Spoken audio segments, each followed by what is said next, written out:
Welcome to Fix It Home Improvement, covering projects that every homeowner should know and great products for home and garden.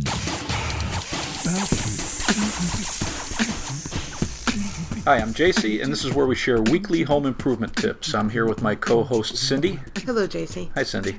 Today we're going to be talking about light bulbs. I wanted to thank Adam from the Attaboy Clearance podcast. He's been very nice in sharing our show on a couple of his social platforms. This is the old-time movie guy? Yeah, he has a great podcast. He reviews classic movies and really digs into the history of some of them. He has some excellent special episodes on his podcast.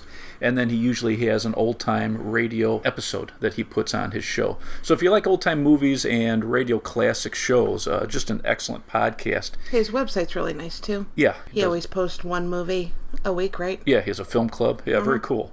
It's the Attaboy Clearance podcast, and you can subscribe on iTunes or Stitcher. You want to start with a little light bulb history? Of course. So the first scientist in 1878 was this Joseph Swan in Britain, and he had a carbon filament bulb, but it burned out very quickly.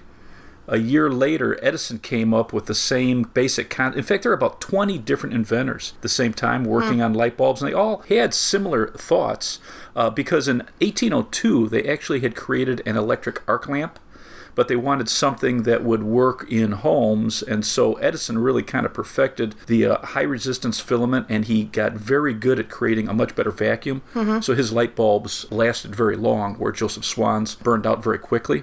And in fact, it was funny, in Britain, they had a bunch of lawsuits against Edison because of the patents. So after a big court battle, actually, the Swan and Edison partnered in Britain to sell light bulbs, and they formed a company called Ediswan. So that was his. So he's selling overseas, and he's selling here. And here in the U.S., he partnered with J.P. Morgan and the Vanderbilts to form the Edison Light Company.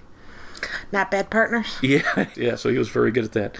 And now that's the incandescent light. So this filament is high resistance. You're pushing electricity through this, and it creates such resistance that it glows. And so it's actually creating more heat than light. So you're going to talk about your light bulb? Yes. I have an Edison light bulb, one of the original. This was made in his factory, and it's one of my prized hardware items. And so it's a 1900 light bulb. And what's wild is the base looks identical to the bases you'd see now. Just the glass bulb itself is bigger, and it doesn't have that pear shape. It's just a bigger version, and it has, you can see on the top, there's this little glass tip where they actually blew all these by hand, which is fascinating, and it's just beautiful. Mine doesn't work, but it's just kind of cool to have this, that this is something that came out of Edison's workshop.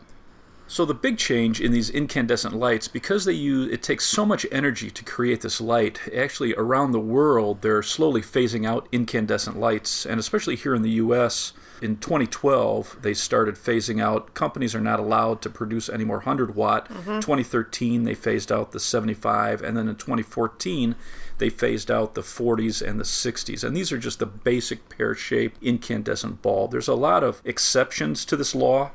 So, medical light bulbs, emergency, some photographic reflector ones, and then just a basic 3-way incandescent isn't touched by the law so far. Why? It's odd. I don't know. I guess they don't sell as much. They figure that there's so many millions upon millions of these just standard incandescents that it'll make a big difference. But candelabra, and then shatter-resistant and rough surface light bulbs, just standard incandescents, aren't touched so far by these laws. And so what they're trying to do is they're trying to have the wattage reduced by at least 30% of the energy used. So, for example, like a 40-watt bulb that generally threw this amount of light, now the new law says you can only draw 10.5 watts. So right now they don't have an incandescent that can do that. So to make these reductions, they're basically using 3 types of bulbs. So they're using halogen bulbs, CFLs, and LEDs. Okay.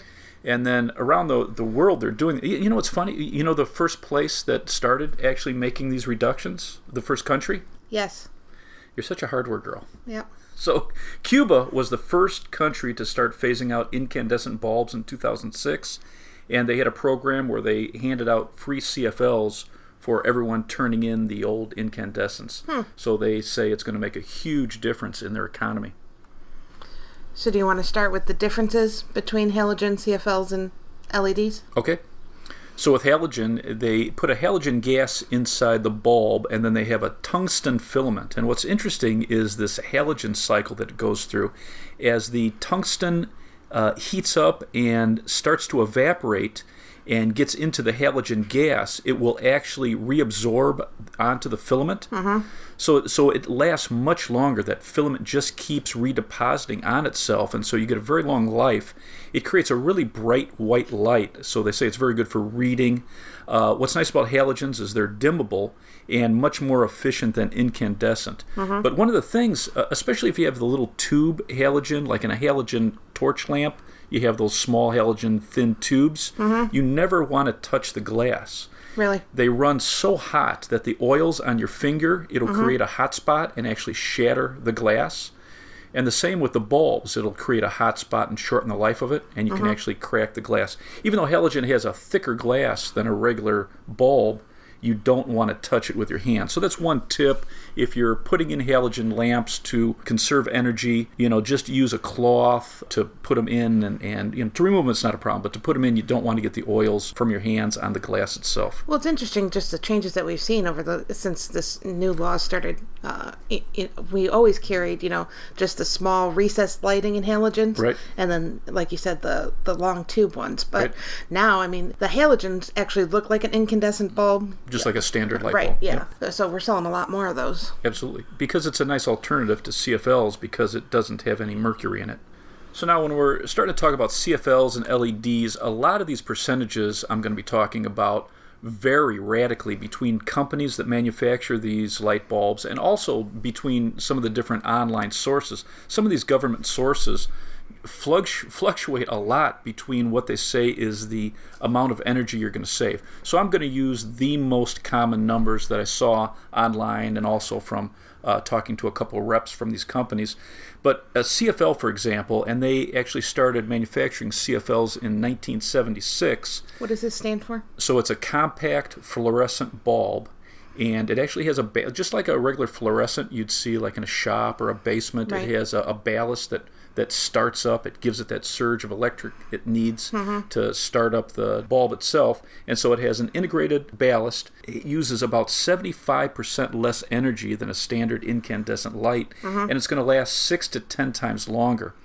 Now some of them, again, depending on the manufacturer, some of them take about a minute to warm up to the full brightness. Right. So we would have a lot of customers, they put them in, they'd flick them on, and they start out very dim. Right. And that's gotten better over the years. But you just have to understand that after about a minute or so, then you're going to see the full brightness. Also with CFLs, you have to really read the packaging because still all of them aren't dimmable. So you need to make sure if you're putting it on a circuit that has a dimmer switch on it, you need to make sure you're putting the right bulb in it. And then that's also true for LEDs. And then one thing that I find very interesting that not a lot of people know is that on a CFL, if you're frequently switching it on and off very quickly, you can shorten the life up to 85%.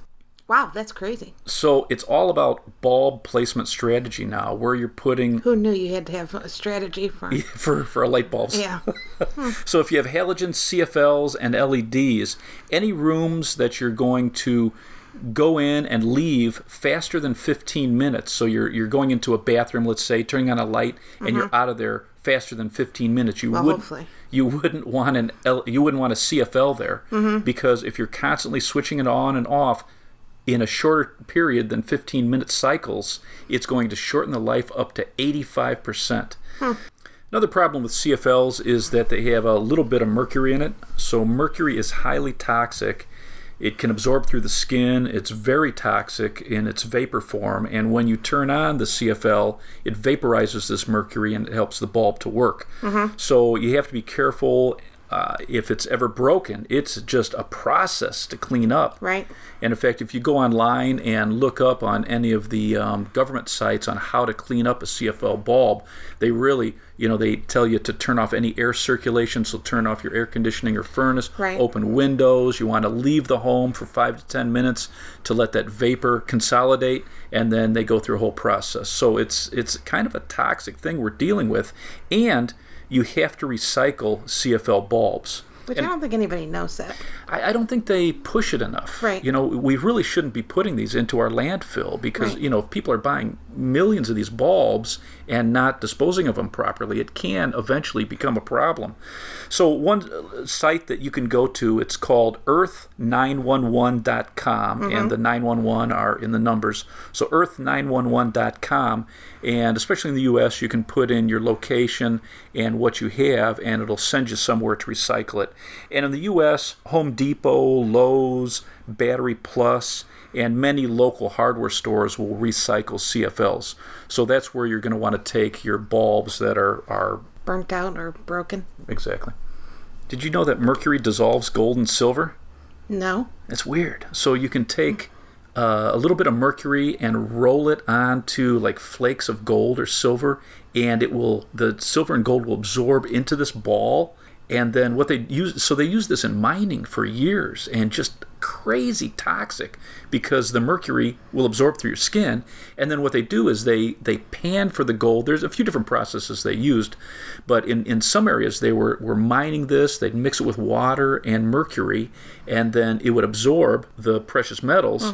They would then take this mercury and boil it off, so they would vaporize it. And how quickly did they all die? Yeah, just terrible. So what a process. Yeah. They figured out that this is how this works, but nobody for decades realized just how deadly it was, and you're absorbing all this into your body. So I thought that was kind of interesting. So when we first started selling CFLs in the stores, there was a lot of blowback from customers. They did not like the shape, the curly Q Right. shape. You're used to a regular incandescent light bulb. Sure. So I think GE started that sale that went on for like 3 years with Limited time. right, yeah, or forever. They reduced the price to 99 cents just to get people used to buying it, and then Get because them in people's homes, yep. that was part of the problem is that CFLs were a lot more expensive than regular light bulbs. Right, back then they were a lot more expensive, and they just didn't have that technology down for the color of the Right, light, right. and also how quickly it got to that color. Right. Well, customers were complaining that you can't put them outside. Right. They need to be covered.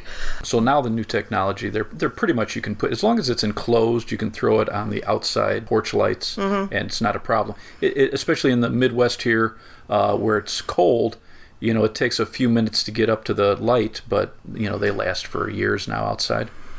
Well, that's funny too, is because like on all the packaging, it was like, oh, this light bulb's going to last 5 or 7 years, and nobody really believed that. Right. And like now, customers are coming in and complaining that this light bulb only lasted a couple years. Well, how often do you use it? It's Right. all on the hours that it's used. Absolutely. And then don't you remember how often you had to replace incandescent light bulbs? You get spoiled very quickly. Yeah. So. So the big changes are from the LED lights. And what does that stand for? So it's a light-emitting diode. So it's basically a semiconductor. It's like a computer chip. And what it does is electricity passes through it. It releases photons to create the light. In general, they're using about 80% less energy than an incandescent, and they last about 25 times longer. So just shocking. So you got bulbs that say they last 25,000 hours. Right. Where a basic incandescent's about 1,000. Right. Or some of the and they have long life incandescents in a few different variations, but in general, incandescents are always about 1,000 hours. And with LEDs, you got to be careful. Not all of them are dimmable. But they have no mercury. They're tough. They're really tiny. Some of them, I mean, it's like the size of a flake of a piece of pepper. It's just amazing. That's small. It's teeny.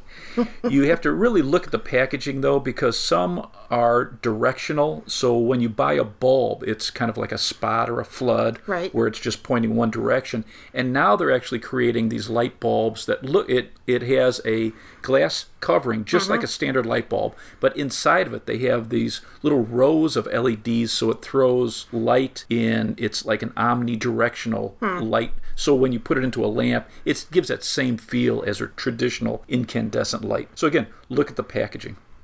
So when we were researching this episode, we were trying to find the top-rated companies and the best products to recommend. And what we found in the trade magazines is what we're really looking for are packages that have, in the U.S., the Energy Star rating. So they're passing these high standards. They go through a rigorous testing, and then there's a third-party test that they have to pass. And so if you're looking at the packaging for an LED, a compact fluorescent, or a halogen, if you find something that has the Energy Star rating, you're going to be pretty satisfied that not only is it going to do a good job, but it's going to last. Right. And then and that's where, like, a lot of the off brands, it might be cheaper, but, it's not going to last as long. So. Absolutely. And you can also go to EnergyStar.gov, and there's a lot of recommendations on there too. But really, just look at the packaging, and if it has the Energy Star rating, you're pretty assured you're going to get a quality product. And then in Europe, they've got the European Union Energy Label. And this is really interesting, and they're trying to push this around the world. So they rate the energy consumption. So let's say we're talking about light bulbs. They rate the energy consumption from A to G, A being the best. And then they're creating these new labels that are all pictures. So it's good for goods in all countries. So you can actually compare items side by side. So if you have two CFLs that you wanted to compare, they're going to have a picture that shows the rating, A through G, and then also they're going to have a bar graph for the light and different things. So, for example, like LEDs and CFLs, most of them are A's. Halogen lights are B's and C's. Incandescents are E through G, depending on which one. So it's really easy. It's a nice labeling system, and they actually, in Europe, they have this on all types of goods. So cars have the same label. Oh, that's hilarious. So you can put a car side by side, and it's graded, and just all kinds of products for the home. So I think it's a simple way to, just like you're buying electrical cords and stuff, you're looking for something that's UL approved or something that's approved by an outside independent testing agency. Look for the Energy Star or the EU label. So now with these new bulbs, it's a whole different world where you used to talk about a 40-watt bulb, 60 or 75-watt bulb, and you kind of got a feel for how much light it gave off. Right. We're no longer talking about watts for the amount of light. We're talking about lumens. So, in fact, in the show notes, we'll put a couple notes on what you should look for light output and also for color. But basically, a 40-watt bulb is giving off about 450 lumens, a 60-watt bulb, 800 lumens, a 75-watt bulb, 1,100 lumens, and a 100-watt bulb is 1,600 lumens. So when you're looking on the packaging now, when you're looking at a compact fluorescent or, let's say, a LED, they're slowly going to be changing the packaging, going away from watts, and now they have like watt equivalent. Right. So this is a 75-watt equivalent. But they're going to be saying now instead of 75-watt equivalent, 1,100 lumens. Oh, that's going to be a nightmare. Yeah, but this is something that can be universal and worldwide. Right, so yeah. it's nice. So once we have a scale and you're looking for 1,100 lumens for my kitchen. It's just what it is. So it's like, well, but the U.S. is crazy. Yeah. It's like we tried to go to metric, and that failed. And then we went back. We said, you know what? It's just too hard. I kind of think this is going to be the same thing. So, yeah, it's always going to say 40-watt equivalent. Yeah. They're never going to, Americans just won't get to the 450 lumens. No. So, and then for the color, so a standard incandescent light has always been like a warm white. Now what they're doing is they're going to Kelvin. So the color is rated in K. And so you're going to have 27K to 30K, which is 2700 Kelvin to 3000 Kelvin. And that's the standard range for just a warm white. And it has a slight yellow color to it, and that's what we've all gotten used to. So that's a soft white. Yes, that's soft white. A cool white is 3500 Kelvin to 4100 Kelvin, and that's a bright white, so for kitchens and work areas. And then for reading, 5,000 to 6,500 Kelvin it starts getting into those shades of blue, and they say that that's very good for reading. It's more of a natural light. But this is a big difference when you're looking at the packaging. You have to read what you're buying, because the daylight bulbs, or what's labeled as daylight bulbs, they're blue. I mean, it's a definite difference, right? Especially in a small room like a bathroom, right? Well, like the light fixture that I have right now, one of the bulbs burnt out, so I have a daylight bulb in there. So I have 2 yellow bulbs and a blue bulb. And you can see the difference. Oh, definitely. Yeah. So it was funny. So on Thursday, I went to go visit my parents. Okay. And my mom's just like, Cindy, I have to show you something in the bedroom. And I'm like, all right.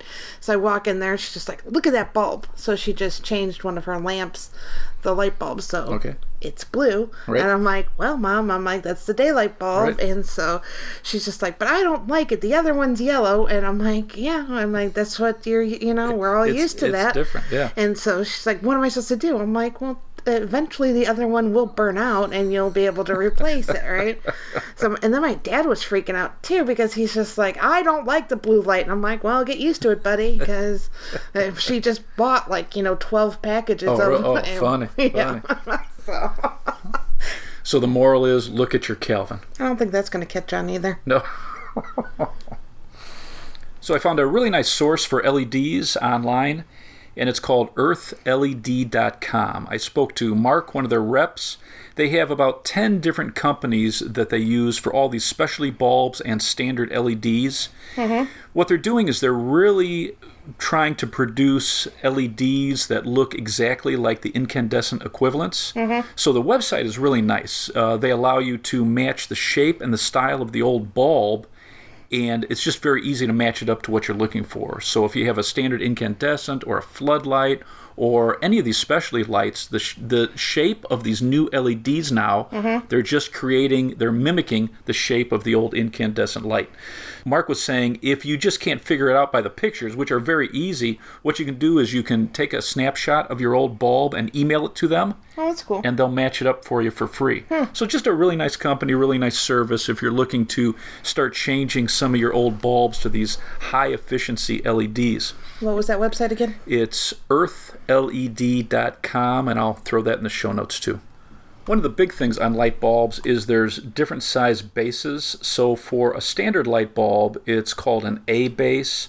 So that medium-sized base, it's the basic Edison base. In fact, like that old light bulb that I have, it's stayed unchanged since 1900. They have a couple different size glass on top. So you've got an A19, an A21, an A23, and that number is just the size of the glass. Then there's an intermediate base, which is slightly smaller, and you'll see that in a lot of vacuums. Then there's a candelabra base, and those are the very tiny bases that fit into candelabras and some ceiling fans and some specialty lamps. Then you have different styles of the glass itself, like these par lamps, and these are for spotlights and floodlights. Right. Then you have pin bases, locking pin bases. So look at your base. You're going to need to know the size, and then you want to match that up. Well, I mean, this is a big problem with customers that come in and say, I need a ceiling fan bulb.